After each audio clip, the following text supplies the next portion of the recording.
ನಮಸ್ಕಾರ ವೀಕ್ಷಕರೇ, ಯತ್ನಾಳ್ ಉಚ್ಚಾಟನೆಯಾದ್ರೂ ರಾಜ್ಯ ಬಿಜೆಪಿಯ ಬೆಂಕಿ ಇನ್ನೂ ಆರಿಲ್ಲ. ರೆಬೆಲ್ ಬಣದ ನೇತೃತ್ವ ವಹಿಸಿದ್ದ ಯತ್ನಾಳ್ ಅವರನ್ನೇ ಪಕ್ಷದಿಂದ ಉಚ್ಚಾಟನೆ ಮಾಡಿದ ಮೇಲೂ ರೆಬೆಲ್ ಬಣ ತಣ್ಣಗಾಗಿಲ್ಲ. ಉಳಿದಂತಹ ನಾಯಕರು ಮತ್ತೆ ಗುಡುಕ್ತಾ ಇದ್ದಾರೆ. ವಿಜೇಂದ್ರ ವಿರುದ್ಧವಾಗಿ ಹೋರಾಟವನ್ನು ಮುಂದುವರಿಸೋದಾಗಿ ಹೇಳಿರೋದ್ರಿಂದ ಬಿಜೆಪಿಯಲ್ಲಿ ಈಗಲೂ ಸ್ಪಷ್ಟವಾಗಿ 2-3 ಬಣಗಳಿದೆ. ಹೀಗಾಗಿ ಸಹಜವಾಗಿಯೇ ಮುಂದಿನ ರಾಜ್ಯಾಧ್ಯಕ್ಷರು ಯಾರಾಗ್ತಾನೆ ಅನ್ನೋ ಕುತೂಹಲ ಇದೆ. ಬಿಜೆಪಿ ಹೈಕಮಾಂಡ್ ಯಾರಿಗೆ ಮಣೆ ಹಾಕುತ್ತೆ? ರೆಬೆಲ್ ಗುಂಪಿನ ಕಡೆಯಿಂದ ಆಯ್ಕೆ ಮಾಡ್ತಾರಾ, ಅಥವಾ ವಿಜಯೇಂದ್ರ ಯಡಿಯೂರಪ್ಪ ಅವರ ಬಣದಿಂದ ಆಯ್ಕೆ ಮಾಡ್ತಾರಾ, ಅಥವಾ ಇವ್ರು ಯಾರು ಬೇಡಪ್ಪ ಅಂತ ಹೇಳಿ ತಟಸ್ಥ ಗುಂಪಿನಿಂದ ಒಬ್ಬರನ್ನ ಆಯ್ಕೆ ಮಾಡ್ತಾರಾ? ಈ ರೀತಿಯ ಸಹಜವಾದಂತಹ ಒಂದು ಕುತೂಹಲ ಇದೆ. ಉಚ್ಚಾಟನೆಯಂತಹ ಬಹುದೊಡ್ಡ ನಿರ್ಧಾರದ ನಂತರನೂ ಈ ಬಣ ಬಡಿದಾಟ ಮುಂದುವರೆದಿರೋದ್ರಿಂದ ಹೈಕಮಾಂಡ್ ಅಳೆದೂ ತೂಗಿ ನಿರ್ಧಾರವನ್ನು ತೆಗೆದುಕೊಳ್ಬೇಕಾಗಿದೆ. ಒಂದು ದೊಡ್ಡ ಸವಾಲು ಅಮಿತ್ ಶಾ ಅವರ ಮುಂದಿದೆ ಅಂತ ಹೇಳ್ಬೋದು. ಸದ್ಯದ ಬೆಳವಣಿಗೆಯನ್ನು ನಾವು ಗಮನಿಸ್ತಾ ಇದ್ರೆ ಬಿಜೆಪಿ ಹೈಕಮಾಂಡ್ ಅಂತೂ ಇಂತೂ ಒಂದು ನಿರ್ಧಾರಕ್ಕೆ ಬಂದಂತೆ ಕಾಣಿಸ್ತಾ ಇದೆ. ಆ ಒಂದು ತೆರೆಮರೆಯ ಪ್ಲಾನ್ನ ಭಾಗವಾಗಿಯೇ ಅಮಿತ್ ಶಾ ಅವರು ರಾಜ್ಯದ ಪ್ರಮುಖ ನಾಯಕನೊಬ್ಬರನ್ನ ಭೇಟಿ ಮಾಡಿದ್ದಾರೆ. ಈ ಭೇಟಿಯ ಹಿಂದಿನ ರಹಸ್ಯ ಈಗ ನೂರಾರು ಅರ್ಥವನ್ನು ಕೊಡ್ತಾ ಇದೆ. ಈ ಮಧ್ಯೆ ಮುಖ್ಯಮಂತ್ರಿ ಸಿದ್ದರಾಮಯ್ಯ ಅವರು ಸಹ ರಾಜ್ಯ ಬಿಜೆಪಿಯ ರಾಜ್ಯಾಧ್ಯಕ್ಷ ಕುರ್ಚಿಯ ಒಂದು ರಹಸ್ಯವನ್ನು ಬಿಚ್ಚಿಟ್ಟಿದ್ದಾರೆ. ವಿಜಯೇಂದ್ರ ಅವರಿಗೆ ಕಂಟಕವಾಗುವ ಬಗ್ಗೆ ಸಿದ್ದು ಒಂದು ಬಾಂಬ್ ಸಿಡಿಸಿದ್ದಾರೆ. ಹಾಗಾದ್ರೆ ಯಾರಾಗ್ತಾರೆ ರಾಜ್ಯ ಬಿಜೆಪಿಯ ಕುರ್ಚಿ ಏರುವಂತಹ ರಣಕಲಿ? ಯಾರಿಗೆ ಸಿಹಿ, ಯಾರಿಗೆ ಕಹಿ? ರೆಬೆಲ್ ಬಣಕ್ಕ, ವಿಜಯೇಂದ್ರ ಬಣಕ್ಕ? ಇಬ್ಬರ ಜಗಳದಲ್ಲಿ ಮೂರನೆಯವರಿಗೆ ಲಾಭ ಆಗುತ್ತಾ? ವಿಜಯೇಂದ್ರ ಅವರಿಗೂ ಶಾಕ್ ಕೊಡುತ್ತಾ ಬಿಜೆಪಿ ಹೈಕಮಾಂಡ್? ಸಿದ್ದರಾಮಯ್ಯ ಅವರು ಹೇಳಿದ್ದ ಬಿಜೆಪಿಯ ಕುರ್ಚಿ ರಹಸ್ಯ ಏನು? ವಿಜಯೇಂದ್ರ ಕೆಳಗಿಳಿಯುವ ಸೂಚನೆ ಕೊಟ್ರ ಟಗರು? ಅಮಿತ್ ಶಾ ಅವರು ರಹಸ್ಯವಾಗಿ ಭೇಟಿ ಮಾಡಿದ್ದು ಯಾರನ್ನ? ಬಿಜೆಪಿಯ ಚಾಣಕ್ಯನ ಮುಂದಿನ ನಡೆ ಏನು? ಏನಾಗ್ತಾ ಇದೆ ರಾಜ್ಯ ಬಿಜೆಪಿಯಲ್ಲಿ? ಆ ಬಗ್ಗೆ ಒಂದು ವರದಿ ಇದೆ, ನೋಡೋಣ. ವೀಕ್ಷಕರೇ, ನಾವಿಲ್ಲಿ 2 ಸಾಧ್ಯತೆಗಳನ್ನು ಗಮನಿಸಬಹುದು. ಒಂದು ವೇಳೆ ವಿಜಯೇಂದ್ರ ಅವರನ್ನು ಮುಂದುವರಿಸೋದಾದರೆ ಸದ್ಯ ಯಾವ ರೀತಿಯಾಗಿ ಮುಂದುವರಿತಿದ್ದಾರೋ ಅದೇ ರೀತಿಯಾಗಿ ಕಾಲ ತಳ್ಳಬೇಕಾಗುತ್ತೆ. ಅಧಿಕೃತವಾಗಿ ಆಯ್ಕೆಯಾದಂತಹ ರಾಜ್ಯಾಧ್ಯಕ್ಷ ಅಂತ ಮತ್ತೊಮ್ಮೆ ಘೋಷಣೆ ಮಾಡೋದಕ್ಕೆ ಬಹುತೇಕ ಸಾಧ್ಯ ಆಗೋದಿಲ್ವೇನೋ. ಯಾಕಂದರೆ ಯತ್ನಾಳ್ ಅವರ ಉಚ್ಚಾಟನೆ ಆಗಿರೋದ್ರಿಂದ ವಿಜಯೇಂದ್ರ ಅವರನ್ನು ಅಧಿಕೃತವಾಗಿ ಮುಂದುವರಿಸುವಂತಹ ನಿರ್ಧಾರಕ್ಕೆ ಬಂದರೆ, ಅಂದರೆ ರಾಜ್ಯಾಧ್ಯಕ್ಷ ಅಂತ ಅಧಿಕೃತವಾಗಿ ಮತ್ತೊಮ್ಮೆ ಏನಾದರೂ ಘೋಷಣೆ ಮಾಡಿದ್ರೆ ಅದು ಬೇರೆ ರೀತಿಯ ತಪ್ಪು ಸಂದೇಶವನ್ನು ಕೊಡುತ್ತೆ ಅನ್ನೋ ಆತಂಕ ಇದೆ. ಆದರೆ ನಾವು ರೆಬೆಲ್ ಗುಂಪಿನ ಕಡೆ ನೋಡಿದ್ರೆ ಅಲ್ಲಿರೋದು ಕೆಲವು ಮಂದಿ ಅನ್ನೋದನ್ನು ನಾವು ಗಮನಿಸಬೇಕು. ಆದಾಗ್ಯೂ ರಾಜ್ಯಾಧ್ಯಕ್ಷ ಸ್ಥಾನಕ್ಕೆ ಬೇರೆಯವರನ್ನು ತಂದು ಕೂರಿಸೋದು ಅಷ್ಟು ಸುಲಭ ಅಲ್ಲ. ಅದಕ್ಕೆ ರೆಬೆಲ್ ಗುಂಪಿನ ಸಹಮತನೂ ಇರಬೇಕು, ವಿಜಯೇಂದ್ರ ಅವರ ಗುಂಪಿನ ಸಹಮತನೂ ಇರಬೇಕು. ಹೀಗಾಗಿ ತಟಸ್ಥ ಬಣದಿಂದ ಯಾರನ್ನಾದರೂ ಒಬ್ಬರನ್ನ ಆಯ್ಕೆ ಮಾಡುವಂತಹ ನಿರ್ಧಾರಕ್ಕೆ ಹೈಕಮಾಂಡ್ ಬರುವಂತಹ ಸಾಧ್ಯತೆಗಳಿದೆ.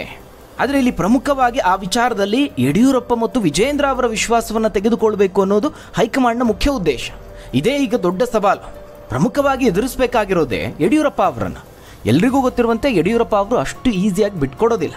ಈ ಹಿಂದೆ ತಮಗೆ ಆದ್ಯತೆ ಕೊಡಲಿಲ್ಲ, ತಮ್ಮ ಮಾತನ್ನು ಕೇಳಲಿಲ್ಲ ಅಂತ ಹೇಳಿ ಹೈಕಮಾಂಡ್ ವಿರುದ್ಧವೇ ಸಿಡಿದದ್ದು ಹೊಸ ಪಕ್ಷವನ್ನೇ ಕಟ್ಟಿದಂಥವರು. ಅಲ್ಲಿಂದ ಎಲ್ಲಿವರೆಗೆ ಬಿಜೆಪಿ ಹೈಕಮಾಂಡ್ಗೆ ಯಡಿಯೂರಪ್ಪ ಅವರು ಒಂದು ರೀತಿಯಲ್ಲಿ ಒಂದು ದೊಡ್ಡ ಸವಾಲಾಗಿದ್ದಾರೆ. ಸದ್ಯ ಯಡಿಯೂರಪ್ಪ ಅವರ ಆಲೋಚನೆ ಏನು? ಸಹಜವಾಗಿಯೇ ತಮ್ಮ ಉತ್ತರಾಧಿಕಾರಿಯಾಗಿ ಪುತ್ರ ವಿಜಯೇಂದ್ರ ಅವರನ್ನು ಆ ಸ್ಥಾನಕ್ಕೆ ತಂದು ಕೂರಿಸೋದು, ಒಬ್ಬ ಪ್ರಬಲ ಲಿಂಗಾಯತ ನಾಯಕನಾಗಿ ರೂಪುಗೊಳಿಸಿ ಮುಂದಿನ ದಿನಗಳಲ್ಲಿ ಮುಖ್ಯಮಂತ್ರಿ ಆಗುವಂತೆ ನೋಡಿಕೊಳ್ಳೋದು. ಇದು ಯಡಿಯೂರಪ್ಪ ಅವರ ಭವಿಷ್ಯದ ಆಲೋಚನೆ. ಇದೇ ಕಾರಣಕ್ಕೆ ಯಾವುದೇ ಹಂತದಲ್ಲಿ ತಮ್ಮ ಪ್ರಾಬಲ್ಯ ಕಮ್ಮಿ ಆಗೋದಕ್ಕೆ ಅವರು ಬಿಟ್ಕೊಟ್ಟಿಲ್ಲ. ಈ ಹಿಂದೆ ಮುಖ್ಯಮಂತ್ರಿ ಸ್ಥಾನದಿಂದ ಕೆಳಗಿಳಿಯುವಾಗಲೂ ಯಾವುದೇ ಪ್ರಬಲ ಲಿಂಗಾಯತ ನಾಯಕ ಮುಖ್ಯಮಂತ್ರಿ ಆಗೋದು ಅವ್ರಿಗೆ ಬೇಕಾಗಿರಲಿಲ್ಲ. ಸೋಮಣ್ಣ, ಮುರುಗೇಶ್ ನಿರಾಣಿ ಅಂತಹ ನಾಯಕರಿದ್ರೂ ತಮ್ಮ ಜಾಣ ನಡೆಯ ಮೂಲಕವಾಗಿ ಬೊಮ್ಮಾಯಿ ಅವರನ್ನು ಆ ಸ್ಥಾನಕ್ಕೆ ಆಯ್ಕೆ ಮಾಡ್ತಾರೆ. ಅಂದರೆ ಹೈಕಮಾಂಡ್ ಮುಂದೆ ಕಂಡೀಷನ್ ಹಾಕ್ತಾರೆ, ಬೊಮ್ಮಾಯಿ ಅವರನ್ನೇ ನೀವು CM ಮಾಡಬೇಕು ಅಂತ. ಬೊಮ್ಮಾಯಿ ಅವರು ಆ ಸಂದರ್ಭದಲ್ಲಿ ಯಡಿಯೂರಪ್ಪ ಅವರ ಆಪ್ತರಾಗಿ ಗುರುತಿಸಿಕೊಂಡಿದ್ರು, ಅವರ ಆಜ್ಞೆಯ ಪಾಲಕ ಅನ್ನುವ ಇಮ್ಯಾಜನ್ನು ಬೆಳೆಸ್ಕೊಂಡಿದ್ದಂಥವ್ರು. ಹೀಗಾಗಿ ಅಷ್ಟು ದೊಡ್ಡ ಮಟ್ಟದ ಅಗ್ರೆಸಿವ್ ಆದಂತಹ ಲಿಂಗಾಯತ ಪ್ರಬಲ ನಾಯಕನಲ್ಲದ ಬೊಮ್ಮಾಯಿ ಅವರನ್ನೇ ಆ ಸ್ಥಾನಕ್ಕೆ ಆಯ್ಕೆ ಮಾಡುವಂತಹ ನಿರ್ಧಾರಕ್ಕೆ ಯಡಿಯೂರಪ್ಪ ಅವರು ಬರ್ತಾರೆ. ಈಗಲೂ ಸಹ ಅದೇ ರೀತಿಯ ಆಲೋಚನೆಯಲ್ಲಿದ್ದಾರೆ. ಒಟ್ಟಾರೆಯಾಗಿ ಭವಿಷ್ಯದಲ್ಲಿ ವಿಜಯೇಂದ್ರ ಅವರಿಗೆ ಹೊಡೆತ ಕೊಡುವಂತಹ ನಾಯಕ ಆಗಿರಬಾರ್ದು ಅನ್ನೋದು ಅವರ ಉದ್ದೇಶ.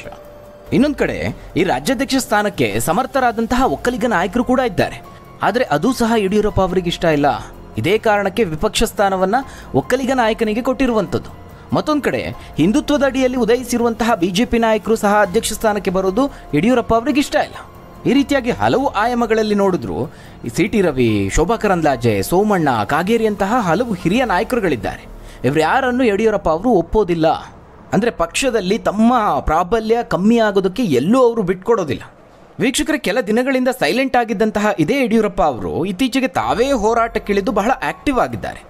ಆ ಮೂಲಕ ಎಲ್ಲೂ ಪಕ್ಷದ ಹಿಡಿತ, ಸಂಘಟನೆ ಕೈತಪ್ಪಿ ಹೋಗಬಾರ್ದು ಅನ್ನೋ ನಿಟ್ಟಿನಲ್ಲಿ ಕಾರ್ಯೋನ್ಮುಖರಾಗಿದ್ದಾರೆ. ಸದ್ಯ ವಿಜಯೇಂದ್ರ ಅವರಿಗೆ ಎದುರಾಗಿರುವ ಸವಾಲನ್ನು ಸಹ ಒಂದು ರಣತಂತ್ರವನ್ನು ಹೆಣೆದು ಬಗೆಹರಿಸುತ್ತಾರೆ. ಒಂದು ಕಡೆ ಯತ್ನಾಳ್ ಅವರಿದ್ದಾರೆ, ಅದರಲ್ಲೂ ಹಿಂದುತ್ವದ ವಿಚಾರವನ್ನು ಮುಂದಿಟ್ಟು ತಮ್ಮ ಕುಟುಂಬದ ವಿರುದ್ಧವಾಗಿ ಬಹಿರಂಗವಾಗಿ ಪ್ರತಿಭಟನೆ ಮಾಡ್ತಿದ್ದಾರೆ. ಇದು ಸಹ ಯಡಿಯೂರಪ್ಪ ಅವರಿಗೆ ಒಂದು ದೊಡ್ಡ ಸವಾಲು. ಯಾಕಂದ್ರೆ ಉಚ್ಚಾಟನೆಯಾದ್ರೂ ಪಕ್ಷದ ಹೊರಗಿದ್ದೇ ಅವರು ದಾಳಿ ಮಾಡ್ತಿದ್ದಾರಲ್ವಾ. ಅಷ್ಟು ಮಾತ್ರ ಅಲ್ಲ, ಉತ್ತರ ಕರ್ನಾಟಕ ಭಾಗಕ್ಕೆ, ಪ್ರಮುಖವಾಗಿ ಕಲ್ಯಾಣ ಕರ್ನಾಟಕ ಭಾಗಕ್ಕೆ ಬಿಜೆಪಿಯಲ್ಲೂ ಅನ್ಯಾಯ ಆಗಿದೆ ಅನ್ನುವ ಅಂಶವನ್ನು ಸರಿದೂಗಿಸಬೇಕು.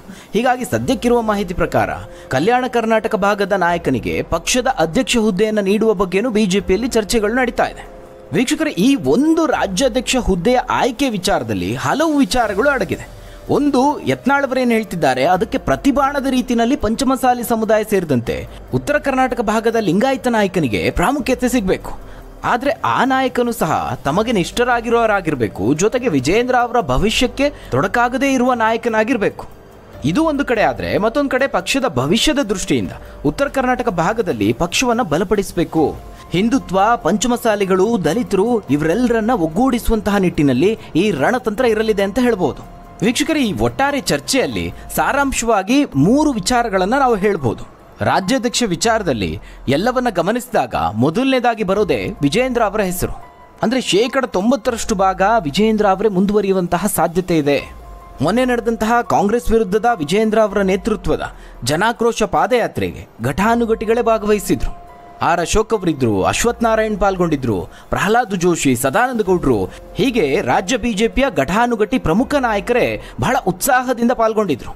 ಇದು ಹೈಕಮಾಂಡ್ನ ಒಲವು ವಿಜೇಂದ್ರ ಅವರ ಪರವಾಗಿದೆ ಅನ್ನೋದನ್ನ ಸ್ಪಷ್ಟವಾಗಿ ಹೇಳ್ತಾ ಇದೆ. ಅದಕ್ಕೂ ಹೆಚ್ಚಾಗಿ ಯತ್ನಾಳ್ ಅವರ ಉಚ್ಚಾಟನೆ ಬೆನ್ನಲ್ಲೇ ವಿಜೇಂದ್ರ ಅವರನ್ನು ರಾಜ್ಯಾಧ್ಯಕ್ಷ ಸ್ಥಾನದಿಂದ ಕೆಳಗಿಳಿಸಿ ಪಕ್ಷ ಸಾಧಿಸುವಂಥದ್ದೇನೂ ಇಲ್ಲ. ಅದರಿಂದ ಪಕ್ಷಕ್ಕೆ ಇನ್ನಿಲ್ಲದ ಹಾನಿಯನ್ನು ಮಾಡಿಸ್ಕೊಳ್ಳೋದಕ್ಕೆ ಹೈಕಮಾಂಡ್ ಕೂಡ ಏನು ದಡ್ರಲ್ಲ. ಇನ್ನು ಬಿಜೆಪಿ ಆಂತರಿಕ ಸಮೀಕ್ಷೆಯಲ್ಲೂ ವಿಜೇಂದ್ರ ಪರವಾಗಿ 80% ನಾಯಕರು ಅಭಿಪ್ರಾಯವನ್ನು ವ್ಯಕ್ತಪಡಿಸಿದ್ದಾರೆ. ಹೀಗಾಗಿ ಬಹುತೇಕ 90% ವಿಜೇಂದ್ರ ಅವರು ಮುಂದುವರಿಯುವಂತಹ ಸಾಧ್ಯತೆಯೇ ಹೆಚ್ಚು ಅಂತ ಹೇಳ್ಬೋದು. ಅಂದರೆ ಯಥಾಸ್ಥಿತಿಯಲ್ಲಿ ಮುಂದುವರಿಯಬಹುದು.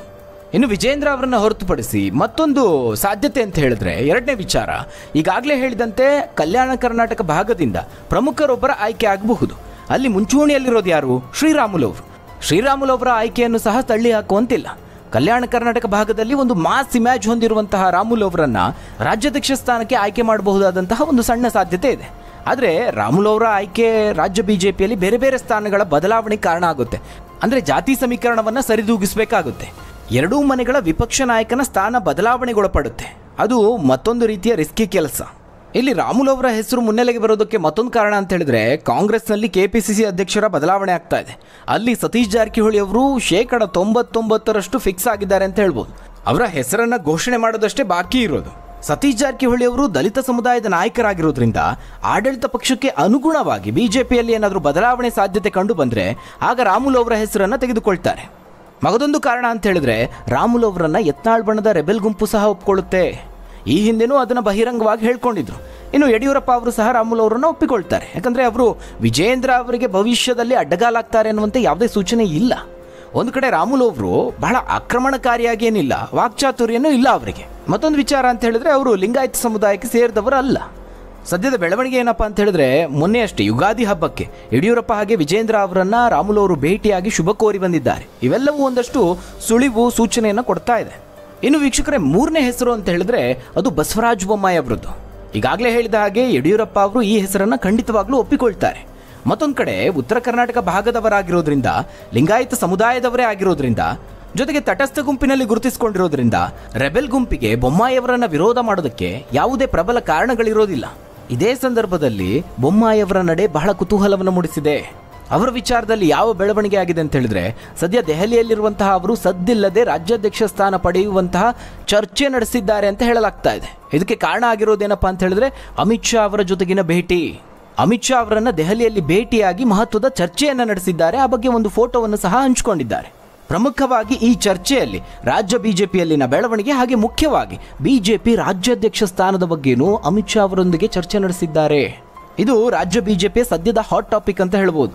ಈ ಹಿಂದೆ ಅಮಿತ್ ಶಾ ಅವರು ರಾಜ್ಯಕ್ಕೆ ಬಂದಂತಹ ಸಂದರ್ಭದಲ್ಲೂ ಯಾವುದೇ ಚರ್ಚೆ ನಡೆಸಿಲ್ಲ ಅಂತ ಹೇಳಲಾಗ್ತಾ ಇತ್ತು. ಆದರೆ ಬೊಮ್ಮಾಯಿ ಅವರು ಖುದ್ದು ಅಮಿತ್ ಶಾ ಅವರನ್ನ ಪ್ರತ್ಯೇಕವಾಗಿ ಭೇಟಿಯಾಗಿ ರಾಜ್ಯಾಧ್ಯಕ್ಷ ಸ್ಥಾನ ತಮಗೆ ನೀಡುವ ಬಗ್ಗೆ ಚರ್ಚೆ ನಡೆಸಿದ್ದಾರೆ ಅನ್ನೋ ಗುಸುಗುಸು ಇದೆ.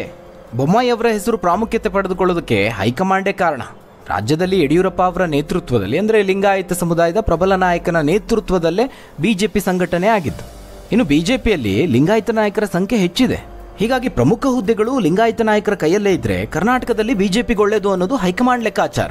ಈ ಕಾರಣದಿಂದಾಗಿನೂ ಅಲ್ವಾ ವಿಜೇಂದ್ರ ಅವರನ್ನ ರಾಜ್ಯಾಧ್ಯಕ್ಷರನ್ನಾಗಿ ನೇಮಕ ಮಾಡಿದ್ದು. ಆದರೆ ವಿಜೇಂದ್ರ ಅವರ ನಾಯಕತ್ವವನ್ನು ಎಲ್ಲಾ ಲಿಂಗಾಯತ ನಾಯಕರು ಈವರೆಗೂ ಒಪ್ಕೊಂಡಿಲ್ಲ. ಹೀಗಾಗಿ ಬೊಮ್ಮಾಯಿ ಅವರ ಹೆಸರು ಪ್ರಬಲವಾಗಿಯೇ ಕೇಳಿ ಬರ್ತಾ ಇದೆ. ವೀಕ್ಷಕರೇ, ರಾಜ್ಯ ಬಿಜೆಪಿಯ ಪರಿಸ್ಥಿತಿ ಹೀಗಿರುವಾಗಲೇ ಸಿದ್ದರಾಮಯ್ಯ ಅವರು ಒಂದು ಬಾಂಬ್ ಸಿಡಿಸಿದ್ದಾರೆ. ವಿಜೇಂದ್ರ ವಿರುದ್ಧವಾಗಿ ಸಾಲು ಸಾಲು ಟ್ವೀಟ್ ದಾಳಿಯನ್ನು ಮಾಡಿದ್ದಾರೆ. ಆಡಳಿತ ಪಕ್ಷವನ್ನ ಪ್ರಶ್ನೆ ಮಾಡೋದಕ್ಕಿಂತ ಮುಂಚೆ ನಿಮ್ಮ ಮೇಲೆ ಬಂದಿರುವಂತಹ ಗಂಭೀರ ಸ್ವರೂಪದ ಆರೋಪಗಳಿಗೆ ಉತ್ತರಿಸುವಂತಹ ದಮ್ಮು ತಾಕತ್ತನ್ನು ತೋರಿಸಲಿ ಅಂತ ಸಿದ್ದರಾಮಯ್ಯ ಅವರು ಲೇವಡಿ ಮಾಡಿದ್ದಾರೆ. ಇದಲ್ಲದೆ ಮತ್ತೊಂದು ಸೂಕ್ಷ್ಮ ವಿಚಾರವನ್ನು ಮುಂದಿಟ್ಟು ವಿಜೇಂದ್ರ ಅವರನ್ನ ಟಾರ್ಗೆಟ್ ಮಾಡಿ ವಾಗ್ದಾಳಿಯನ್ನು ಮಾಡಿದ್ದಾರೆ. ವಿಜೇಂದ್ರ ವಿರುದ್ಧವಾಗಿ ಸ್ವಪಕ್ಷೀಯರು ಮಾಡ್ತಿರುವಂತಹ ಭ್ರಷ್ಟಾಚಾರದ ಆರೋಪಗಳು ಅವರ ಪಕ್ಷದ ಹೈಕಮಾಂಡ್ಗೂ ಮನವರಿಕೆ ಆಗಿದೆ. ಪಕ್ಷದೊಳಗಿದ್ದು ಮಾಡುವಂತಹ ಆರೋಪಗಳಿಂದ ಆಗುವ ಮುಜುಗರದಿಂದ ತಪ್ಪಿಸ್ಕೊಳ್ಳೋದಕ್ಕೆ ಬಿಜೆಪಿಯ ಹೈಕಮಾಂಡ್ ಯತ್ನಾಳ್ ಅವರನ್ನ ಪಕ್ಷದಿಂದ ಹೊರಗೆ ಹಾಕಿ ಅವರಿಂದ ಈಗ ಇನ್ನಷ್ಟು ಆರೋಪಗಳನ್ನು ಮಾಡಿಸ್ತಾ ಇದೆ. ಅಂತಿಮವಾಗಿ ವಿಜೇಂದ್ರ ಅವರನ್ನ ಅಧ್ಯಕ್ಷ ಸ್ಥಾನದಿಂದ ಕೆಳಗಿಳಿಸೋದೇ ಬಿಜೆಪಿ ಹೈಕಮಾಂಡ್ನ ಉದ್ದೇಶ ಅಂತ ಬಾಂಬ್ ಸಿಡಿಸಿದ್ದಾರೆ.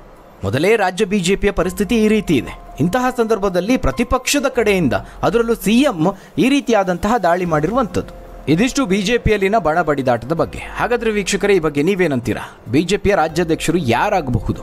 ಯಾವ ನಾಯಕನಿಗೆ ಆ ಸ್ಥಾನ ಒಲಿದು ಬರಬೇಕು? ತಪ್ಪದೆ ನಿಮ್ಮ ಅನಿಸಿಕೆ, ಅಭಿಪ್ರಾಯವನ್ನ ಕಾಮೆಂಟ್ ಮೂಲಕವಾಗಿ ತಿಳಿಸಿ. ಧನ್ಯವಾದಗಳು ವೀಕ್ಷಕರೇ.